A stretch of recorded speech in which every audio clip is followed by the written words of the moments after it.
We are in the third week of a series that I'm really enjoying called Your Red Flag is Showing. It's all about the big character issues that everybody else sees that we're blind to. And this week is a really important week. I think it'll give a deeper insight into previous weeks and next week. This is a major, major week. Even if you're not a Christian, I think the red flag we'll be talking about this week will really transform your life. It's a good week, okay? And what we're going to do, this is what it's going to look like, is I'm going to tell a story. We're going to look at some Bible, 2 Samuel chapter 11. You can turn there with me. We'll exposit it verse by verse. And then we're going to make some points, okay? So really simple message, but I'll start with a story. Back in 1996, I was racing sailboats for the White Bear Lake Yacht Club. And a friend of mine named Katie Tinder, who I also raced with, she had her own boat. It was named Pompero. She had a sweet sailboat. But she got a brand new ski boat that I just thought was the coolest thing I'd ever skied behind. Its wakes were flat. It had a computer in it. I mean, it was amazing. It's called a Malibu Echelon. And I wanted one so bad. I mean, as a boy, I just had this little boy dream. Someday, I want to have that boat and whatever. And I have dreamed about it for years and years. And in 2017, I still had not let go of the Malibu Echelon dream. And I found a 1993 Malibu Echelon for sale. And I had to have it. And it was expensive. We spent 7,000 American dollars on that. That is significantly more than all of my cars combined, all three of them. And why do I have three cars? Because when you have three cars that are worth less than $7,000, you need to have a spare. In fact, this week I had two break down, so that was very frustrating. My wife called me and said, hey, I'm broken down. And I said, hey, I've got a lot going on. I'll get to you when I can get to you. And then she said, no, you'll get to me right now or you'll die. And I was like, it's crazy. As this boat has appreciated in value since I bought it, it is now worth probably more than all of my possessions minus my house combined, which is crazy. But I told my wife, I said, hey, look, I want to get this boat. It is the only boat I'll ever want. We're going to have so many great memories in this boat. It's going to be fantastic. If I get this boat, I promise I will never want another boat again. And it's amazing. I don't know if you recognize this, but all of us have a salesman inside of our brains that it sells you on things. Really persuasive. Saleswoman, salesman, whatever. And, my salesman goes to work. It's like, hey, listen, it's got a Chevy small block in it, babe. It's bulletproof, Kristen. You got to understand, it's not about the money. It's not even about me. It's about the kids. If I'm honest, I don't even want this boat. I just want to give them great memories. I got to deal with it. It's all the work. I don't want it, but I know they want it. They need it, And really, Kristen, if I'm being honest, I'm doing this for you, girl. I want you to have nice things. You grew up rich in this big 7,000 square foot house, multiple fireplaces, three laundry rooms, one on each level, in-ground pool, fountain, statue, everything else. And I want you to have it. It's not about me. And despite you saying you don't want those things, my insecurity and inferiority complex to your childhood compel me to do this for you. How many men are competing against the ghost of their wife's childhood, right? I want you to have nice things. I'm getting you a car. I don't want the car, but you want the car, and I want to get it for you and whatever. I just want to put you in something nice. Not about me, it's about you. You're making me get this boat. I'm going to get it, even though you told me that we shouldn't get it. That sales guy is so good. He can talk myself and you into anything. Basically had no choice but to get that boat. And I got it in 17, and we have had great memories in it. This is one of my favorite pictures, my son asleep in the front of the boat. Oh, so fun. Just so much fun. Great experience. Now, one thing I did not calculate when I said I'll never want another boat is I got it when I had 3 or 4 little kids. And the problem with little kids, and you might have recognized this in your life too, is they keep getting bigger. And this boat has a low water line, and we've had some big waves over the bow, and it's getting crowded in there and whatever, and it's like, man, this boat is tight, okay? It's not tight as in it's super cool. It's tight as in it's tight in here, okay? And this last winter, I saw another boat, a bigger boat, sitting in a driveway in DeMont, uncovered and neglected. And just so you know, neglected toys are my wheelhouse. You know what I mean? I see a neglected toy, little radar goes up in the back of my head beep, deal. Every day I just started seeing it and I started thinking, I want that boat. I don't want that boat. My kids want that boat. My kids need it. I'm fine with my boat, but my family, this boat's getting a little bigger. My family's getting bigger. It's got some ergonomic features. And then the salesman got dirty. Okay, check out what the salesman did. This is so bad. This really happened. The salesman in my mind was like, mom's getting older.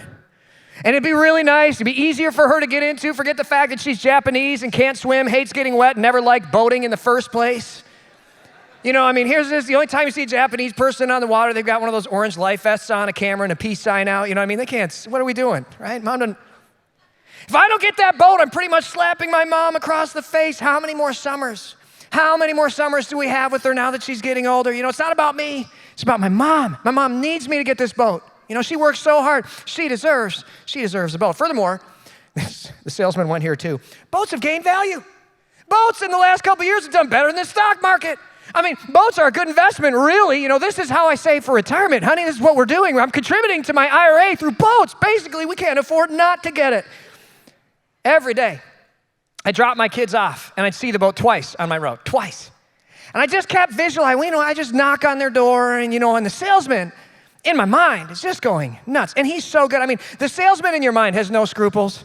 He's just a lie. He will lie to you about everything. Think about this. This man in my mind was going after my mother, my kids. I mean, that's dirty. Thank God, literally this week, that boat disappeared after sitting uncovered since August. I was like, thank God. Not a moment too soon, because that salesman was really, we were getting in the red zone.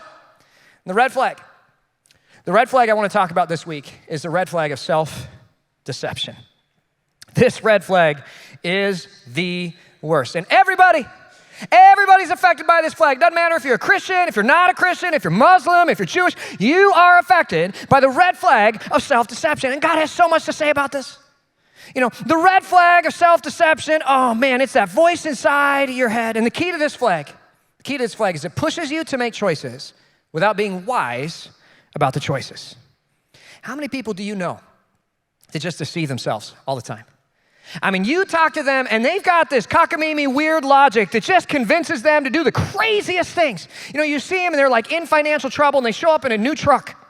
It's like, why would you do that?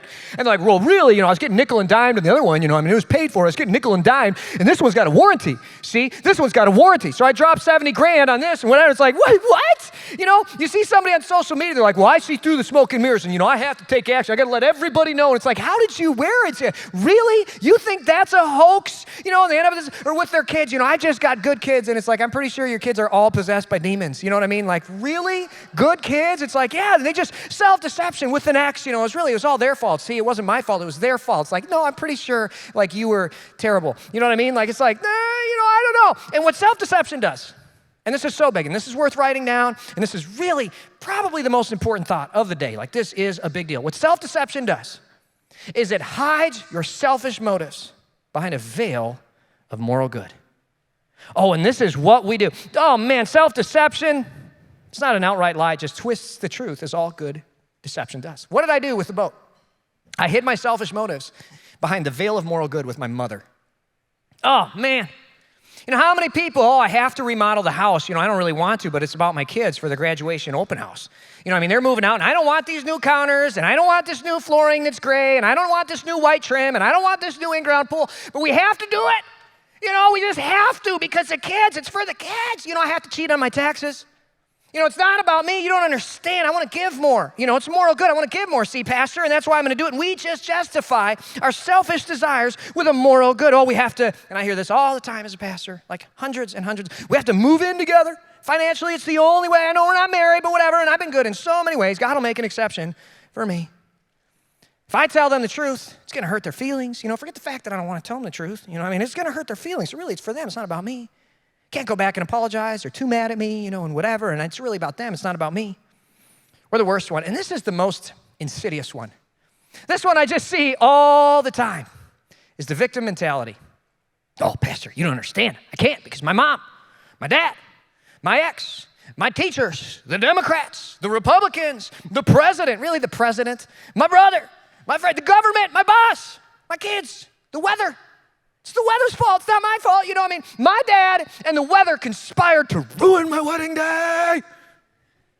Just took advantage of me. Everybody in my life. Forget the fact that you're the common denominator in all of your decisions. It's not your fault. It's their fault. It's a giant conspiracy just to wreck your life. And what self-deception does, it starts with these little teeny body shots, just these little hits, these little lies, these little twists, right? It starts with little, I need this coffee. $7 a day, but I need it. There's nothing wrong with a $7 a day coffee if you can afford it. Many of us, you can't. I'll just snooze, and I'll make up for it later. I'll just eat one more, it won't matter. I'll just be late, and they won't mind. I'll just ignore my screen time. It's not hurting anybody, They don't need to know that I bought that. Or this one's really common with younger people. I'll just rebel now, junior, senior year of high school, freshman year of college, and then I'll come back to the Lord. 17, 18, 19, 20, and then I'll just pull it back together. I'll rebel a little bit. Everybody else rebels wrong, but I'm only going to rebel a little bit. I'm going to have a little bit of fun, and then I'm just going to come right back. It's all going to be perfect. All these little body shots. Self-deception does until it goes for the uppercut and it wrecks your life. And self-deception is the undoing of so many great people, so many great Bible heroes.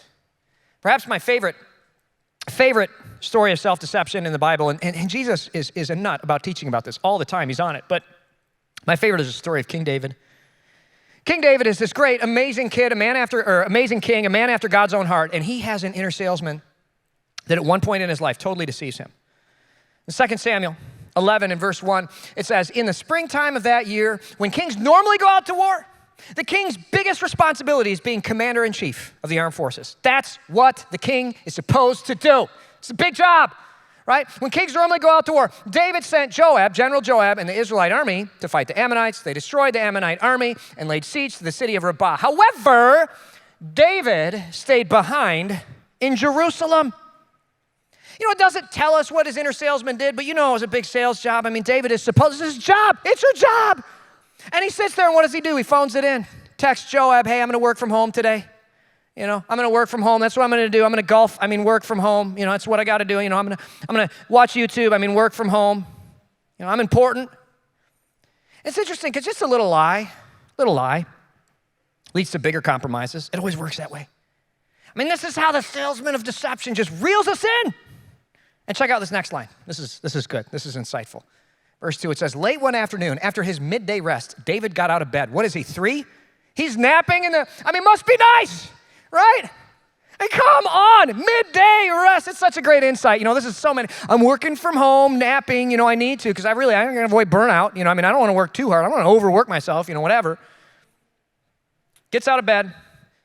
He was walking on the roof of the palace, and as he looked over the city, he noticed a woman of unusual beauty. Translation, she is a smoke show, taking a bath. It's like, man, first he was cheating out on work. Now he's a perv and a voyeur, thirsty. And he's interested in this drink of water, isn't he, right here? So he sent someone like a middle school boy to find out who she was. Who's that? And he was told, she is Bathsheba, the daughter of Eliam, and the wife of Uriah the Hittite. Now, there's a few alarming things. We get wife, that's not good, okay, off the market. But then Uriah the Hittite, this should be huge, huge alarm bell right here. Big problem. Uriah is listed in the Bible of one of David's 40 mighty men. Uriah fought with David throughout his whole campaign against the previous king. They lived in the wilderness for 10 years, for a decade. Uriah has stuck with David before he was anybody. He had faith with this man. He's a faithful, loyal friend. Gave up so much. And what that means is he's off limits. This is one of your best friends, girls. Like, what are you thinking? But the salesman deceives him inside his head. We can guess what he said, you know? Oh, you're the king. Everybody loves you. You deserve this lady. After all, she is beautiful, and you're the king, and you're ruddy and handsome, and really Uriah is a total zero. He would have been nothing without you. In fact, the only reason that Bathsheba went for him is because, you know, he associates with you. So basically, she's your wife. You know, go on, you deserve it. No, anyway. You know, it's just you're going to sleep with her one time, barely a handshake, see?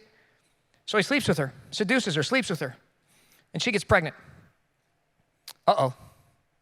You know, now he's kind of caught, so he goes into control mode. The salesman of deception says in his mind, you know what you can do? You got to hide it. You're not caught yet. You don't have to confess yet. You can still get away with it. Just bring Uriah back from the battlefield, have him give him a report on the war, and while he's here, he's going to sleep with his wife. You can pretend the kid is his. Oh, my goodness, born after 7 months, full weight, just premature miracle. Wow, you know what's amazing? They don't have Sally Jesse Raphael. They don't have Jerry Springer doing the paternity test. May he rest in peace. He just died this week. One of the great talk show hosts of the era. But when Uriah came home, he refused to sleep with his wife. And David's like, what? Dude, have you seen Bathsheba? She's a total fox. I slept with her. He didn't say that, but that's what he's thinking. Verse 11, Uriah replied, why won't you sleep with her, right? Uriah replied, the ark and the armies of Israel and Judah are living in tents, and Joab and my master's men are campaigning in the open fields. What's he doing? He is trying to convict his boss. They're out in the fields. You should be there too. Have you ever had a boss, a great man, an owner, somebody you worked for that was like so respectable, so amazing, and over the course of the years, you just see these little compromises? You know, they start to deceive themselves. They get a little bit diluted where you're at this place where it's like, they used to be. They were amazing. What's happening? Okay? He's pointing this out like, how could I go home to wine and dine and sleep with my wife? I swear that I would never do such a thing. Wouldn't do it. David's like, uh-oh. He tries one more time. He gets him drunk, right? You have to drink. If the king drinks, you have to drink. So he gets him drunk, and Uriah has so much discipline, he still won't go home. He's like, I'm not doing it. I'm standing in solidarity with my brothers. David's like, fine. Next morning, David wrote a letter to Joab, the general, and he gave it to Uriah to deliver. Uriah is delivering this letter, not knowing what's in it. And the letter instructed Joab, station Uriah on the front lines where the battle is the fiercest, then pull back, right? Everybody's fighting, and don't tell Uriah. Everybody's going to step back, and he's going to get killed. Standing arm to arm, shield to shield, shoulder to shoulder. Wow. Nobody wakes up trying to be evil. Nobody wakes up saying, you know what, I want to be just a manipulative, abusive mother with a victim mentality. That's what I want to do. It's my dream. Nobody wakes up saying, I want to be a deadbeat father. You know, that's what I really want to do. Nobody wakes up saying, you know what, I want to steal from work when I grow up. That's what I want to do. I just want to have, you know what I really want to do is just hurt people in my life severely. Nobody does that. What we do is we listen to the salesman of self-deception. We start to rationalize this crazy stuff. We hide our sin under the guise of good. David didn't think he was a murderer. What did he tell himself? Well, I'm the bold king doing what I have to do. Nobody knows how hard I work. Nobody knows what I have to do to hold this kingdom together. His salesman's going nuts. It's really not your fault, David. Uriah really brought this on himself. You know, he's just this legalistic, self-righteous guy who's kind of annoying. I wish he would just go in. Doesn't he understand the choices I have to make, the things nobody knows, the mantle I have to carry, the pressure I have to take to lead this kingdom? I didn't even really sleep with her, but one night, it was barely a handshake, see? And now, because of this silly rule keeper, the whole kingdom could be ruined. You know, it's not about me. I have to protect my reputation because my reputation, if it gets destroyed, the whole kingdom could get hurt. You know, then everybody's in trouble. I mean, Uriah, I don't want to murder you, but I have to. I mean, basically, you're committing suicide because you're just being difficult. What a powerful work of self-deception. And we all do this, don't we?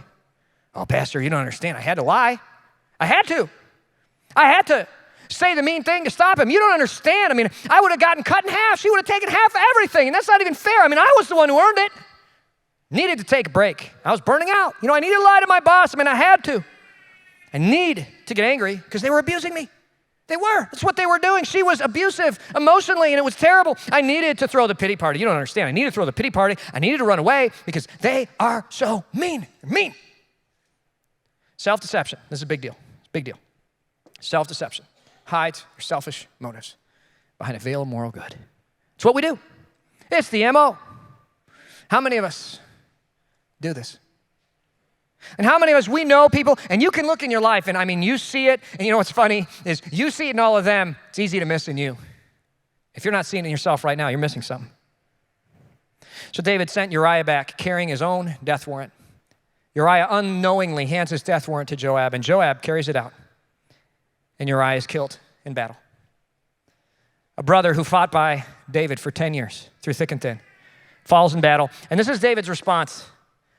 Well, tell Joab not to be discouraged, David said. The sword devours this one today and that one tomorrow. Fight harder next time and conquer the city. Tragic.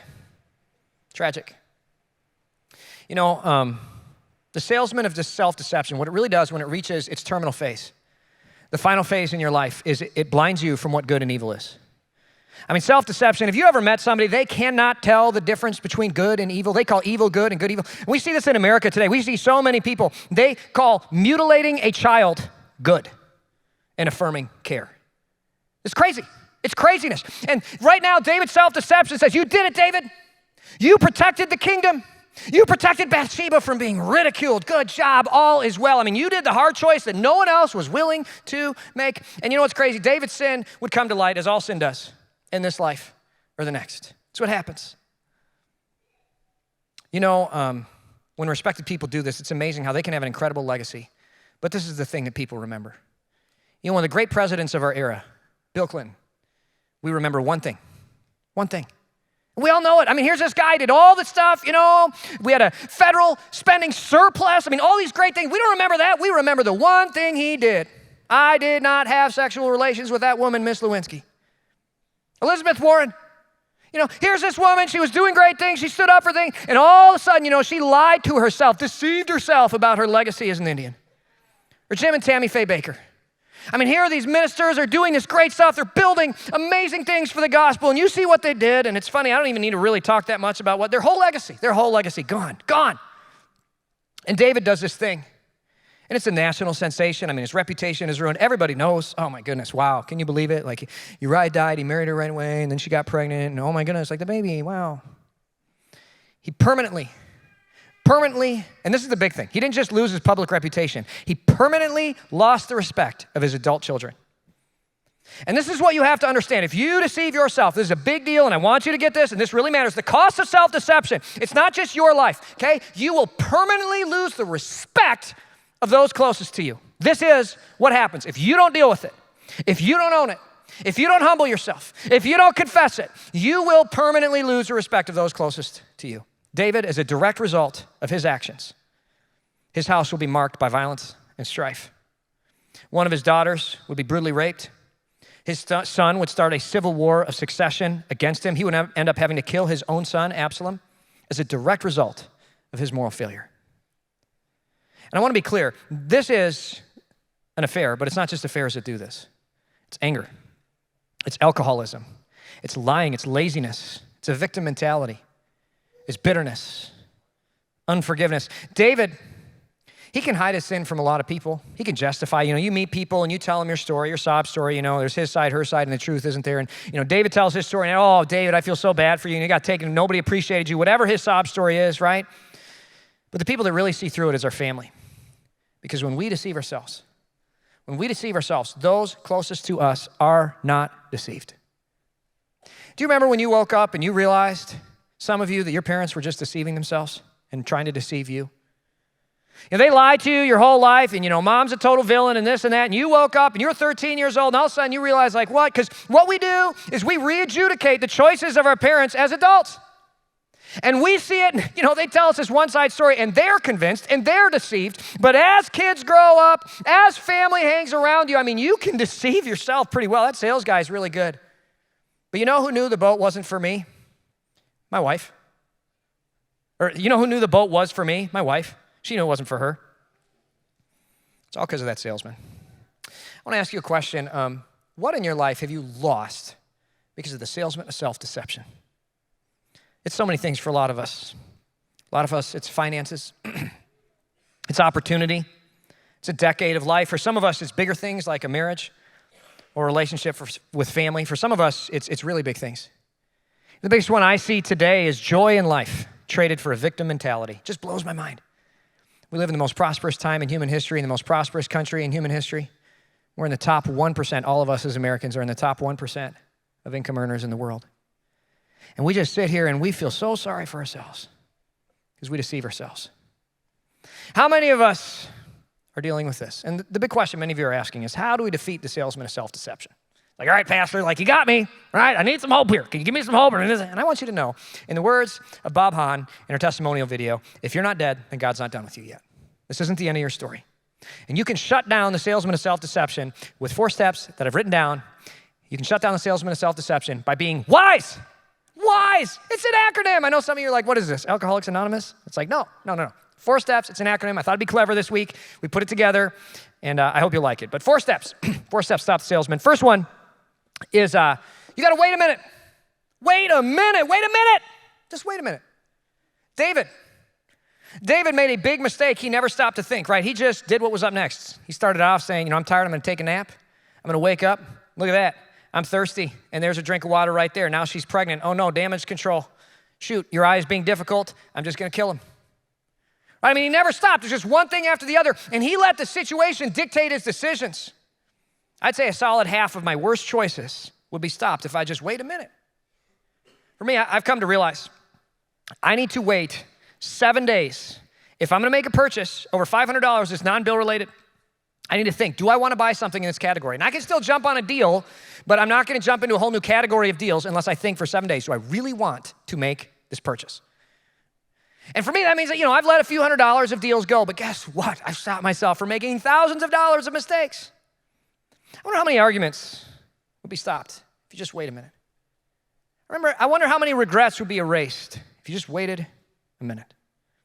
The second one is interact with godly people. And this is the only one's kind of a stretch, okay? I get it. Interact with godly people. I needed an I, so I just put interact on there, but it's good enough, okay? So many times in my life, I've been on the brink of disaster. The salesman is just telling me the most foolish things. I'm about to make foolish choices. And I would go to my dad. And I want to be clear, my mom is an amazing, godly woman. I'm so grateful for her. She has been just the best mom, amazing, amazing, amazing. My dad has this incredible, incredible insight and wisdom. It's part of who he is. He practices that discipline really well. Anyway, my dad has told me the things, not that I want to hear, but the things I need to hear repeatedly and throughout my life. Let me give you some direct quotes that my father has said to me. Years ago, he said to me, John, don't marry that girl. She's not godly, and you won't be godly if you marry her. I dated her for 3.5 years. I was shopping for rings. And my dad said to his adult son those words. And I thank God. My dad said to me, John, and this is one he said to me many times. John, you don't need to upgrade. The one you have is still good. It's still good. It's 20 years old, but it runs. It breaks down once in a while, but you have legs. John, you don't need to upgrade. You own it. This is one he said to me just a few weeks ago, and I'm so grateful, a few months ago. He said, your bitterness and anger are hurting everyone you love, and you don't see it, but I do. You need help. I'm so grateful that my dad said that to his adult son. This one, I came home the other month, and I was spinning up. And I don't know if you ever do this. I'm mad, and I'm spinning up. I'm ranting, spinning up. And my dad says, I know you're mad at him for doing that, but how did your actions contribute to him doing that? How did your actions? It was like, I don't want to hear that. These are all things my dad said to me because I've opened up my life to him. I want to ask you, who in your life could say those things to you? Who in your life could say, don't marry that girl, you won't be godly if you do, and you would receive it without getting defensive? Who in your life? Who in your life could say, you don't need to upgrade, the one you have is still good? Who in your life could say that to you and you would receive it without getting defensive? You could receive it and say, thank you, I received that. For many of us, the answer is nobody. Nobody. And that is a huge problem. Today, we have a real epidemic of what I call yes men friends, foolish friends. Foolish friends are a dime a dozen. My best friend in high school and college, we were foolish together. We just told each other what each other wanted to hear, and we loved each other for it. Oh, it's so easy, Why would she do that? She's such a jerk. She's so mean, whatever. You should get her back. Yeah, of course, go get a goose and let it go in her room. That's a perfect course of action. Yes, of course, we can set off the fireworks. Johnny, let's do it. Like, it's a great idea. I can't believe I didn't think of that. You deserve it. Let's go on the trip that you can't afford. That's fantastic. What a jerk. You should just run away. Don't confront. A godly friend is much more valuable. A godly friend is someone who has a lifelong or a decades-long track record of honoring God. And this is why I love being a part of a generation after generation church. If you're young, it's hard to find a truly godly friend. I mean, there might be godly people, but I want somebody who has a decade or decades-long track record of honoring God. Right? And this is why, intergenerational church is beautiful. This is why I love men like Bob Hahn who speak into our lives with wisdom and insight, who can say truth to you and you'll listen. And to be clear, here's the problem. This is a big problem. It's not that these people are super rare. They're valuable, but it's not that they're super rare. They exist. They're all over. It's just we push them out of our life. That's what we do. I mean, they say the thing, it's not fun to have somebody say, you shouldn't marry that girl that you love and you're shopping for rings for and you've been with for 3.5 years. Not fun, right? And we push them out of our life because it's not fun to hear something that doesn't make you feel good, but we need those people. I love David's son, Solomon puts it this way. He says, walk with the wise and become wise, associate with fools and get in trouble. Solomon watched his dad make foolish choices, and he gives us this incredible nougat of wisdom.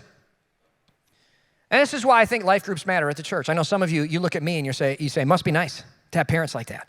And it must be nice to have a dad who's a wisdom factor. And I get it, I am blessed. But one of the big reasons we do life groups is to give you access to people with godly wisdom. Why what we try to select life group leaders for in part is godly wisdom. And this is what I say, if you have not changed or modified your course of action in the last year because of godly wisdom that contradicted your inner salesman, you probably are practicing the red flag of self-deception. And you need to change. You need to get godly wisdom. Join a life group with godly men and women. Give yourself access to somebody with a proven track record of faithfulness in your life.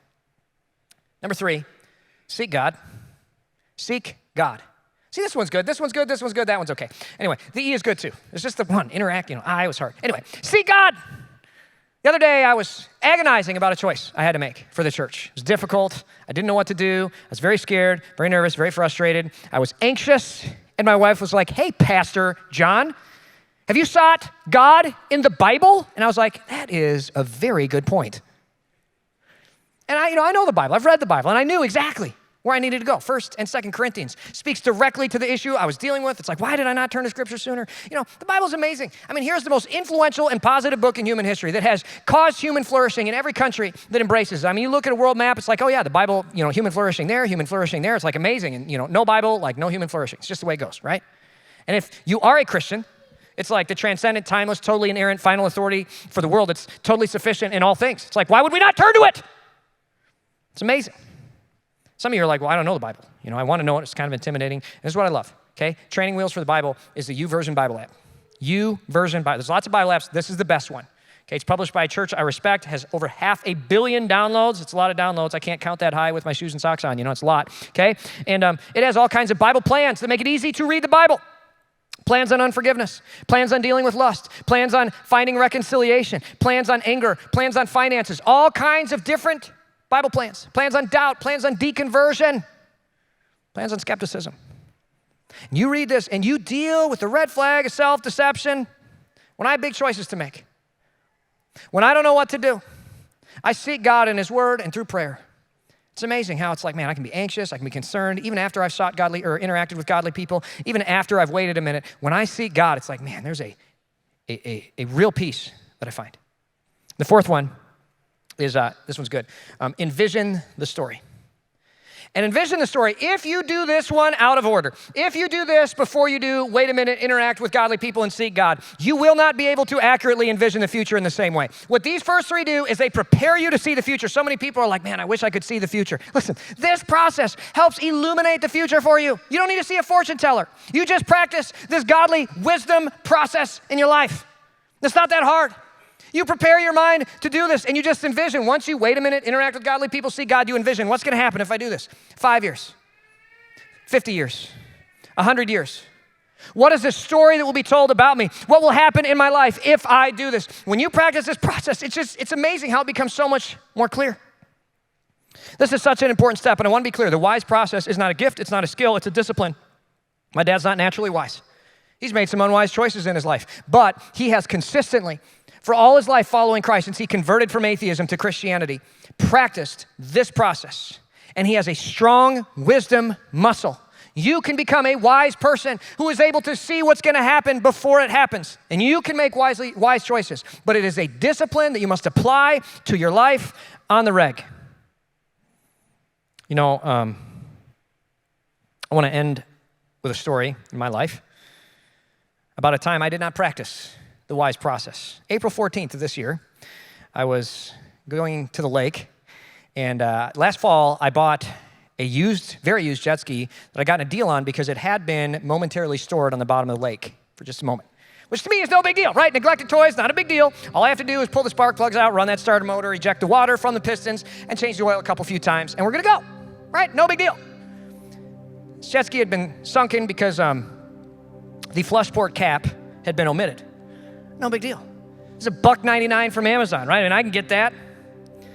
So I got one last fall, put it on. In the spring, while I was getting it ready, I lost the plug. I don't know where it went. Fell into the bilge. I couldn't find it, couldn't get it. And the problem was, I wanted to use the jet ski now, not later. Amazon Prime one-day delivery is too long because one day from now is tomorrow, and I want to use it today. And what I did was I just envisioned the future without doing this process, and I envisioned me and my kids riding on the jet ski and my kids saying, "You're the best dad ever. This is the best day of our lives." And I was like, "Thank you. I know. You don't have to tell me. I already know it, but tell me again." You know what I mean? Like, that's what was going to happen. I envisioned the future. I didn't have the cap, and my dad told me, "You need to wait a minute for that cap to arrive." He told me, "Don't do it. You're going to sink." And I was like, I didn't listen in my interaction with godly people. I didn't seek God, and I envisioned incorrectly. And to the surprise of no one, I have never been closer to sinking a boat and killing my kids. Like, truly, the thing was an inch below the water box. Like, I was in a terrible way in the middle of a frozen lake on April 14th with kids fully clothed who can barely swim. It's like, I can barely swim, by the way. Like, I'm half Japanese. Like, I don't float. Like, it's bad. And I'm in the middle of this lake, and I'm like, "You're so stupid." And I'm like waving to Kristen, and she waves at me and smiles, and pew, she's out of there thinking I'm just waving at her. And I'm like, "No, we're gonna die." You know what I mean? It was bad. Guys, I'm a pastor. I'm a smart man. But all of us, if we're not careful, can make really unwise choices. The WISE process is a discipline. It's a discipline we practice every day, every day. And I just want to ask you in your life, and even if you're not a Christian, this is a critical question that's going to help you. How are you deceiving yourself right now? It's crazy, the little things that can get us to waste our life. Unforgiveness for a silly argument with a family member about pants. Anger, addiction, denial, just yelling at our kids over and over again, justifying it. They're little, but they'll re-adjudicate that. A victim mentality. You know, all these little things, these little compromises. We say, I'm the exception, I'm the whatever, but listen, I want you to go through the WISE process. Wait a minute. Interact with godly people, find them, join a life group, do what it takes, get godly wisdom in your life. Seek God every day. Download the YouVersion Bible app and envision the future. God is wise, He loves you, and He wants to give you a rich and fulfilling life. The plan of God in your life is statistically the best plan, leads to human flourishing. Attending church weekly gives you a longer lifespan by 7 to 10 years. That's amazing. I mean, God is good, He loves you. He loves you, He wants to have a good life. Practice this process. Last thing, okay? I want you to answer this question, of course, and then assignment this week, big homework assignment, this is a big one. And maybe don't do this with your spouse because, it could be a trap, but do this with somebody that's godly in your life. I want you to ask, what does everyone else see about me that's negative that I don't see? What is the thing that I'm deceiving myself with? What is the area? And I want you to find somebody, and I want you to ask somebody that knows you, somebody that cares for you, somebody that really knows you. Hey, what is? And if you don't have anyone, join a life group, get in it. You can turn it in on your blue card. But listen, I want us to start seeing the things that we're blind to. I want us as a church to be extremely self-aware, emotionally intelligent, free of baggage, and full of life in Christ. That's what I want our church to experience, and that's what this process is designed to give to us. As we close, jump up on your feet, and let me pray for you. God of grace, God of Jacob and Isaac and Abraham, today we invite you into this place, and I ask that your Spirit would convict us, show us areas of self-deception in our life through this WISE process. I ask, God, that you would make us a self-aware, compassionate, wise church full of people who are walking towards your plan and purpose for our life. I ask that through this process, you would restore brokenness, show us the dark places of our heart and bring light to them and bring healing and bring repentance. I ask these things in the name of Jesus. All God's people said amen and amen.